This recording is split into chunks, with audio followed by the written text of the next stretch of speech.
Let's get salty! Everyone, Zeddy here again with another Whizbang's Workshop card review. Today is Paladin's Day, and they are focusing, at least on this reveal, on auras of all things.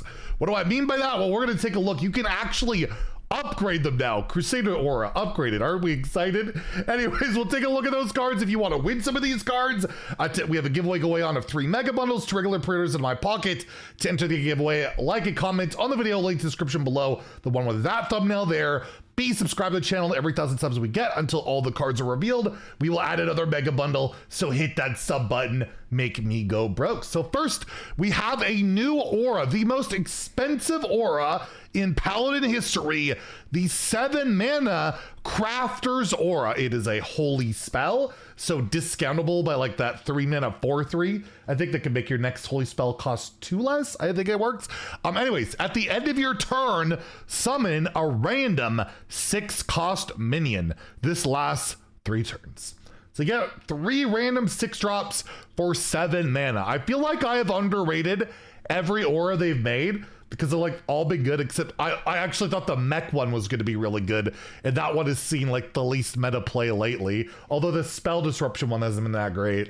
Regardless, it's all right. You're getting some 6 drops, but random stats just typically isn't amazing. It's very slow to get going. It's 7 mana. I can make it 5, I guess, but even then I'm not super keen on this. It doesn't seem amazing. There's good 6 drops. You could get a Sith, although that's not super effective in Paladin, but I don't know, like, whatever. You could get a Gnome Muncher and buff it up and do insane damage in your Paladin deck, but it's at the end of your turn, so your opponent has a chance to answer it or deal with it before you can even utilize it, but it is a bunch of stats. I just feel like Paladin has been curving so low lately, and I just don't know what this is going to go into. I'm not impressed on it. I'm going to give it a 1. I think it's just really bad. I just don't think 3 random 6 drops or more, we'll see in a second how it could possibly be more, is really what Paladin wants. I just don't think it is. So yeah, I'm gonna give it a 1 out of 5 in standard, a 1 out of 5 in wild. I can't wait to be horribly wrong on this review. Next, we have the Cardboard Golem. Speaking of auras, a 4 mana 4/4 epic minion. Battle Cry. You increase the duration of auras in your hand, so if you're holding it, deck, if it's in your deck, and battlefield. So my assumption, if it's live, like that last one, you'll get 1 extra turn. You'll get 1 extra 6 drop, right? It's all right, I guess. Like, I'm just not like excited about 6 drops. you're not gonna excite me over it. But that Crusader Aura is one more durability on it, or the Lifesteal one, the 3 mana one. Those are absolutely insanely good. And yeah, just making them all last longer seems like a good deal. The only issue is like, what, you can only have them up. You can't have multiple stacked or anything like that. Might be a bit complicated, but yeah, we'll see if it works out. If the wars are worth extending by a turn, they're always worth they're worth play. They're pretty much always worth extending by a turn. I think. I don't think it's horrendously bad. It is a bit more on the expensive side. You're not getting premium stats on this minion. It doesn't do anything other than extend auras. Like, that might just be overkill. It might not be worth it.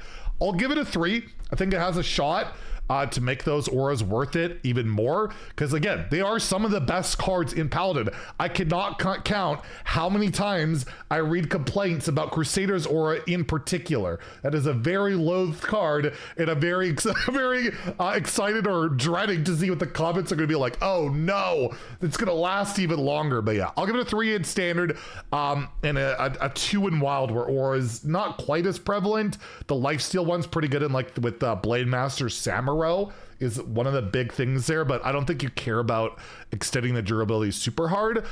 Next, we have the fancy packaging. Just a neat little 1 mana spell here of give a minion with Divine Shield +2/+3. And we know the Divine Shield stuff's been going on a lot in Paladin. Like they always have those bubble units, and yeah, this card's dead without a Divine Shield. I mean, your opponent could have a Divine Shield minion. You could buff that up if you just got problems. You don't want to win, or maybe you want to steal the stats with something and it makes sense, right? But cheap little buff. Garden's Grace is rotating, so you can't 0 mana Garden's Grace and then fancy packaging it up for even more Wind Fury, but you know, Wind Fury spell plus this, that's a lot of damage. That could be your pseudo little Garden's Grace replacement to get some extra cheap burn. I'm not gonna completely underrate. I just feel like most 1-mana spells that have just done a bit of a buffing haven't seen a ton of play, but 2+2+3 is definitely above the curve for one, right? Like that's very cheap, and you just need a Divine Shield, which is really not hard to do. You still have Boogie down, cheating out a lot of Divine Shield minions. I'll give it a 3. It could see play in those aggro decks, in those Wind Fury decks. Could absolutely see it slotting in a Wild, even with odd Paladin, I guess, maybe running Divine Shield. I'll give it a 2 there. Probably not as good. And Garden's Grace isn't Wild. They could still use that, and they don't even right now. Like, it's not even a strat. And then lastly, we have another Aura card here, the Trinket Artist. This is a pretty sick card. Like, this is pretty nuts. It is a 3-mana 2/3, so of course the stats, not amazing, but for 3 mana, you get a 2/3 and you battle cry, draw a Divine Shield minion and an aura. So yes, you could tutor your Crusader's aura, you could tutor, you know, your damage auras, plus get a Divine Shield to make that prior buff work. And 3 mana draw to Arcane Intellect is just always power creep. It's like gotta be one of the most power crept good cards in Hearthstone history. That used to be such a good card for so long. We're at the point that even Paladin, which was always a class that struggled to draw outside of like Divine Favor being just really gross and aggro, can draw 2 cards, specifically tutored cards that are pretty good. You could play this into Crusader's aura on curve. You could play this and just do a good Divine Shield unit the next turn. Buff it up, do whatever. Like, this will be a definite auto include in Standard, in Wild. I see it in aggro decks. You could play it in more control-y stuff like in Wild.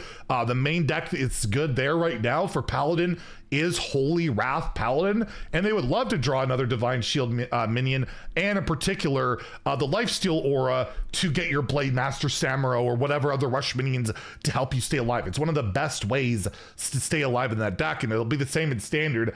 I see this going into aggro, into like mid-range decks, longer game decks in both formats. I'm not going to give it a 5, but because I don't think it's like meta-defining broken card, but it is such a versatile good card that provides draw to Paladin that they just don't usually have that much of. I will give it a 4 to 5 in both Standard and Wild. I think this sees play in both formats, will be a good card in both formats, even if you're not playing the aura that gives you 6 drops. You can get a 6-mana 1/1 with Divine Shield now, right? So yeah, pretty good cards though. Overall, I do think these are pretty solid Paladin cards, and there will be another Paladin reveal later today, so we'll have that covered. Stay tuned for that. If you enjoyed the video, please like and subscribe. Have a great day, and stay salty, my friends.